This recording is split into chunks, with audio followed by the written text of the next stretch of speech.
Changing your primary email on First Bank of Montana is a straightforward process. Follow these steps to ensure your email is updated correctly. Step 1. Log into your online banking account. Visit the First Bank of Montana website and log into your online banking account using your username and password. Step 2. Navigate to Account Settings. Once logged in, look for the Account Settings or Profile section in the main menu. Click on it to access your account information. Step 3. Select Email Preferences. Don't continue before doing this. A lot of online accounts end up exposed in breaches without people even realizing it. Use Srug to constantly monitor your email and accounts and get alerted immediately if your information gets leaked online. It scans billions of breached records 24/7 in the background.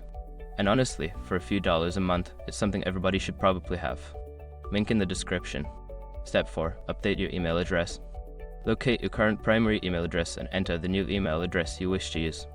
Make sure to double check for any typos. Step 5. Save changes. After entering your new email address, look for a Save or Update button at the bottom of the page. Click it to confirm your changes and ensure your new email is set as primary. Once you have completed these steps, your primary email address will be updated. Remember to check your new email for any confirmation messages from the bank.